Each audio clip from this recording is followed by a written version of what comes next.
Right now, if your roses are still blooming, there's a good chance you're taking care of them exactly the way you did back in June. Feeding on the same schedule. Cutting off every faded bloom the moment it fades. Watering in the evening, because that's when you finally have time to get out there. All of that made sense in the middle of summer. Some of it is starting to work against you.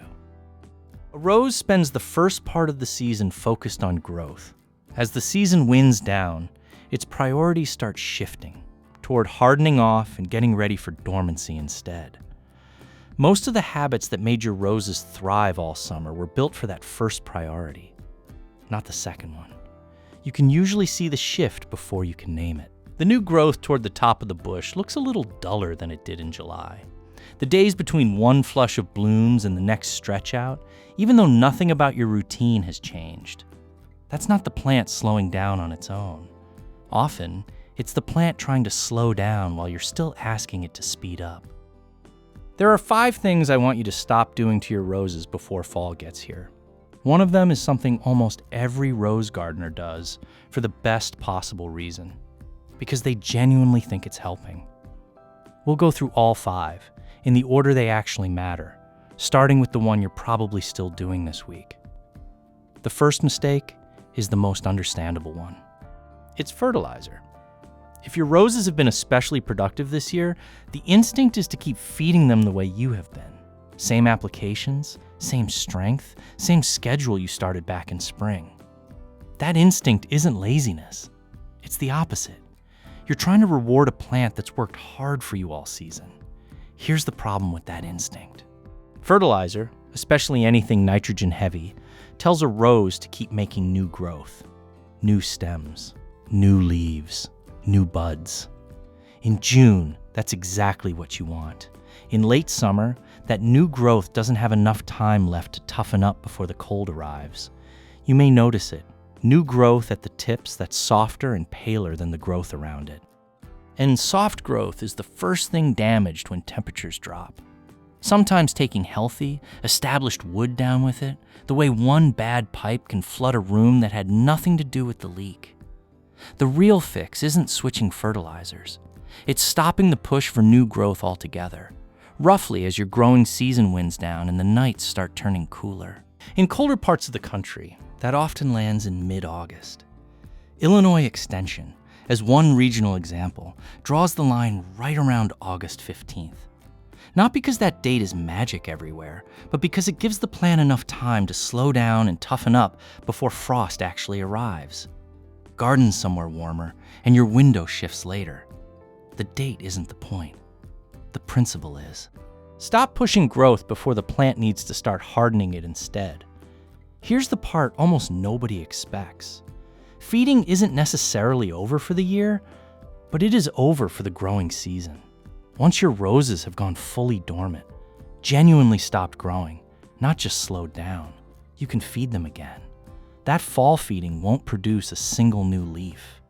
It sits quietly in the soil and becomes available right when the plant wakes up in spring. Illinois Extension notes that a fertilizer high in potassium at that point can also increase winter hardiness. The habit to break, then, isn't feeding your roses. It's feeding them at the wrong moment, for the wrong reason. Stop asking the plant to grow. Start letting it rest. That handles what you're putting into the soil. But there's a second habit that's just as automatic, and it has nothing to do with feeding. It's about what you're cutting off the plant every time you walk past it with shears in hand. Deadheading, cutting off spent blooms, is genuinely good practice. It keeps the plant tidy. It encourages more flowers, and it actually helps control certain fungal problems, like botrytis, that thrive on old, decaying blooms left sitting on the plant. If you've been deadheading religiously all summer, you've been doing exactly the right thing. The purpose just changes as the season turns. Every time you keep removing spent blooms, you're encouraging the plant to keep putting energy into another round of flowering. That's useful when the goal is more blooms. But as you get closer to your first real cold weather, more blooms isn't actually what the plant needs anymore. It needs to start shifting toward dormancy. And one of the ways it does that is by being allowed to form hips, the small, seed-bearing fruit that develops when a spent bloom is left alone instead of cut away. You've probably seen them before without knowing what they were. Small, orange, or red pods, roughly the size of a marble, sitting where a flower used to be. They're not a sign you missed something. They're a sign the plant is finally being allowed to move on.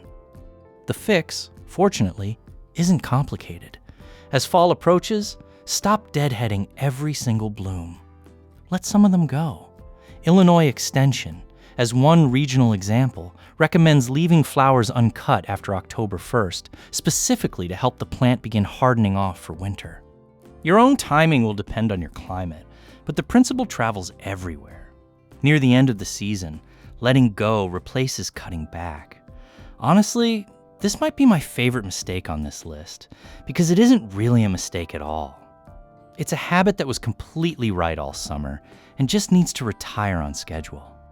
Before we get to the third one, and this is where it gets interesting, I'm curious which of these two you're already doing. Feeding too long or deadheading too long? Drop it in the comments. I read every one, and it genuinely shapes what I cover next, because some of you are about to describe a mistake I haven't thought to make a video about yet. Both of those matter, because they set up something bigger. The next one looks harmless. In fact, it might be the easiest mistake on this list to make because the tool is already sitting in your hand. Pruning shears. Of all 5 mistakes here, this is the one that looks the most harmless. Pruning feels tidy, productive. You notice a cane that's grown too long, or a shape that's gotten a little wild over the summer, and it's tempting to just take care of it right now while you're already standing there with shears in hand. A quick cut back to a tidy shape, the same way you'd trim a hedge, feels like basic upkeep rather than a decision with real consequences. Here's why that timing works against you. A hard, structural cut. The kind that removes real length of cane, not just a spent flower, tells the plant to respond. And it responds the only way it knows how, by pushing new growth right at the cut. In spring, that's the entire point. In late summer, that new growth has no runway left. It's soft, it's tender, and the first real cold snap goes after it immediately. There's a second cost that's easy to miss. Every healthy cane you remove is also wood the plant could have carried through winter, so a late summer structural cut can mean losing healthy growth you didn't actually need to remove. The actual rule is simpler than most people expect. Anything dead, damaged, or diseased is safe to remove any time of year. That's sanitation, not shaping, and leaving diseased wood on the plant does more harm than taking it off. But shaping cuts, the ones about height, about form, about making the plant look the way you picture it, those wait. For most roses, the majority of structural pruning happens in spring anyway. Let late summer be the season you leave the shears in the shed. And if you've already made a few of these cuts this month, don't panic. 1 or 2 isn't going to take down a healthy rose. This is about the habit going forward, not any single cut already made. That's about what you cut. What you pour onto the plant every time you water it is just as easy to get wrong. And unlike pruning, this is a mistake you might be making every single evening. If you've been watering your roses overhead in the evening, it probably felt like the responsible choice all summer. The heat's died down, you finally have time after work, and the plant looks grateful for it in the moment. Nights are also getting cooler and longer now than they were back in July, which on its own means anything wet on a leaf simply stays wet longer before morning arrives. Here's the problem with that specific habit as the season shifts. Black spot. One of the most common causes of yellowing and premature leaf drop on roses, spreads through splashing water and takes hold once foliage stays wet for several hours at a stretch. For black spot, evening overhead watering is about the worst combination of timing and method. The sun that would normally dry the leaves quickly is already gone, so the water just sits there all night, creating exactly the conditions black spot needs to move from leaf to leaf. I want to be precise here, because this is a place people often get it backwards. Powdery mildew, the other major rose disease you've probably heard of, doesn't work the same way. It actually shows up most during warm, dry days, followed by cool, humid nights, and water sitting on the leaves can discourage it rather than cause it. These are two different diseases with two different triggers, so don't treat them as the same problem with the same fix. The watering habit wasn't suddenly wrong. The conditions around it changed. For black spot specifically, the one evening watering actually feeds. The fix is straightforward. Water the soil, not the leaves. A soaker hose at the base of the plant delivers everything the roots need without ever touching the foliage. If you do water overhead sometimes, do it in the morning, so the sun has the whole day to dry the leaves before evening arrives. Wet roots overnight are fine. Wet leaves overnight are an invitation. Once you've made this one change, you've already fixed the habit that does the most damage over time, all season long. Next, I'm covering exactly how to protect your roses once real winter arrives. Mounding, wrapping, timing, all of it. And if you want that video when the first hard frost is actually approaching, subscribe now so you don't have to go looking for it later. Because wet foliage invites disease, what's sitting on the ground underneath your roses right now matters more than most people realize. Every rose drops some leaves by late summer, especially if black spot has shown up at all this year. Most gardeners glance down, see a few yellow, spotted leaves scattered under the bush, and don't think much of it. It looks like ordinary yard debris, not an active source of disease. That's the final mistake on this list, and it's the easiest one to fix. Those fallen leaves don't just disappear. The fungus that causes black spot survives the winter directly inside them, sitting quietly in the leaf litter and in any infected canes nearby. Then the next time it rains, and it will, probably before you've thought about this again, water splashes those spores back up onto the healthy foliage still on the plant.